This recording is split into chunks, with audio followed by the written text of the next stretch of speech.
और चले बढ़ते आगे, जयपुर गौर को कर लेते हैं। पूर्व उपराष्ट्रपति भैरों सिंह शेखावत जन्म शताब्दी वर्ष मनाने के लिए तैयारियों को लेकर बैठक समाप्त हुई है।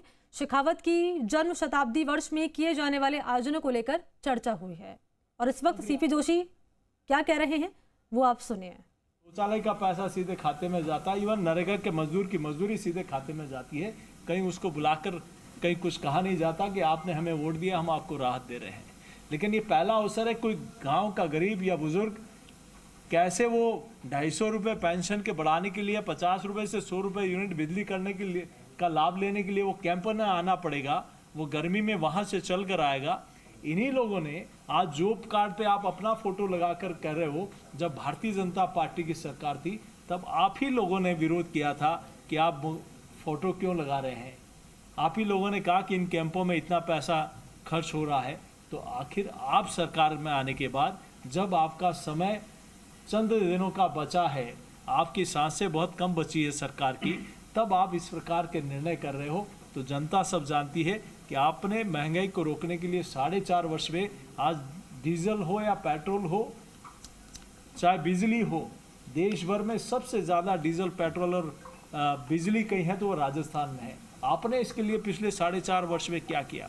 आपने अपने मैनिफेस्टो में कहा था कि हम 5 वर्ष तक बिजली का 1 पैसा 1 यूनिट पर नहीं बढ़ाएंगे, लेकिन आज बिजली तार में नहीं आ रही है।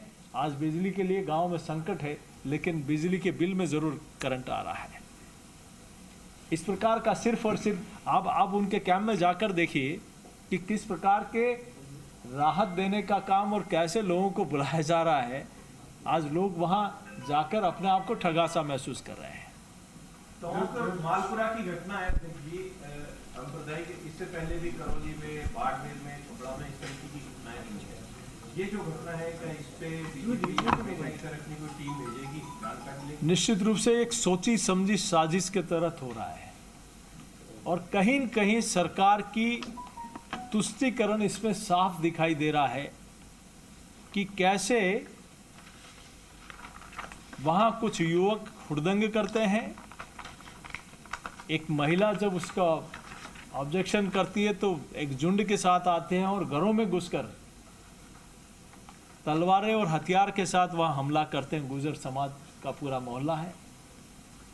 पुलिस की निष्क्रियता और कानून व्यवस्था की बदहाली के कारण पुलिस का इकबाल समाज, तो मैं कहता हूँ कि राजस्थान में कानून व्यवस्था नाम की कोई चीज़ नहीं है।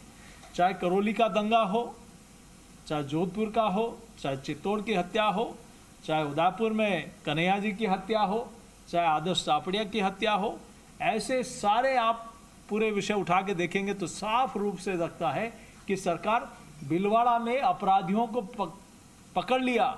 जब उनको कहा गया कि उनको पहचानिए, तो आप फर्जी आदमी को वहाँ बिठाकर उसको शो करना चाहते हो कि हमने अपराधियों को पकड़ लिया। उदयपुर में क्या हुआ? उस व्यक्ति ने कहा कि मेरी जान को खतरा है, मुझे बचा लीजिए, मुझे सुरक्षा दीजिए। उसकी नहीं सुनी और अंततः उसकी हत्या हो गई। करौली में क्या हुआ? भगवान श्री राम के नारे लगा रहे थे, उनको गिरफ्तार कर लिया गया। उस जुलूस पर प्रतिबंध, पत्थर फेंके गए। किस प्रकार के और जिस प्रकार से अभी मालपुरा में घटना हुई है, निश्चित रूप से इसमें शासन प्रशासन नाम की कोई चीज़ राजस्थान में नहीं बची है। और उसी का ताज़ा उदाहरण है कि घर में घुसकर लोग मारपीट करते हैं, हथियार लेकर घुसते हैं, लहू लुहान कर दिया जाता है, तब जाकर इसी प्रकार की